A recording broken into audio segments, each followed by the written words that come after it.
You mentioned there's theology of suffering. What did they teach about suffering? Yeah, you see, it would change. It changes. The goalposts would move um, pretty frequently, but often it was you were suffering because you were in sin, or um, or like out of discipline or chastisement. But it was more, and here again, like that's not altogether unbiblical, but the discipline, like God disciplining every son He receives, that's not always punitive.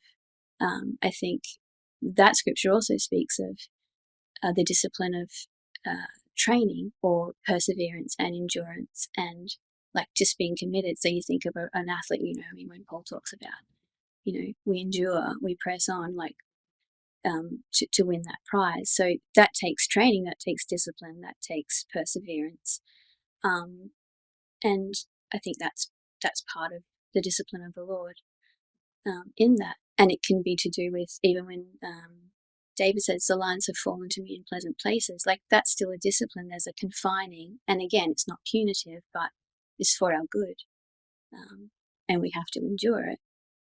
Yeah. Um, It kind of reminds so me of Job, right? This is like the theme of Job, where his friends are telling him, like, "What are you doing? That you bring this on yourself?" And it's sort of that age old question, isn't it?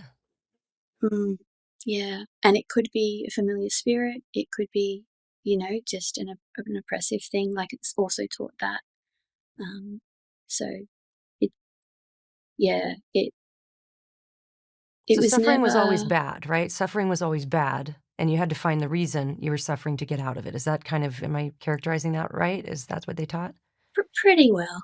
Um, it and it, yeah. I mean, it could still be a thing where God would circumcise the stuff that needed to go, but again, it was there was an element of condemnation to it.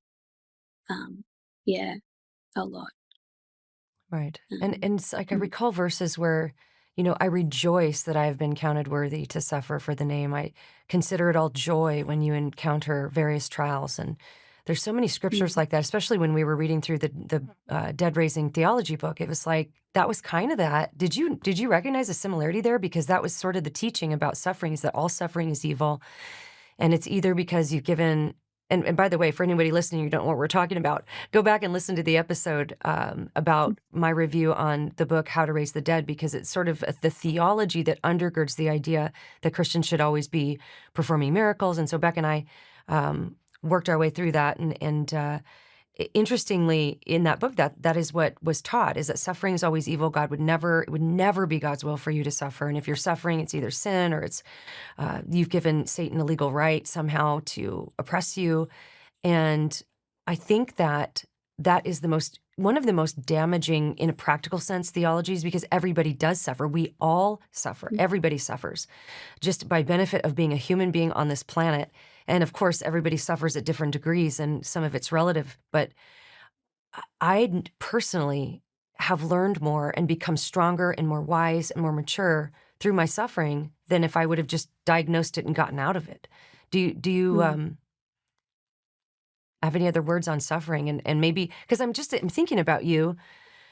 You are obviously in real time suffering, even right now as we talk. And this theology basically would seem like you mentioned earlier, like binding. It would almost be like bondage to think, well, I got to figure out what's wrong to try to fix the suffering. Whereas your attitude now, which is so inspiring to me, is being faithful through the suffering.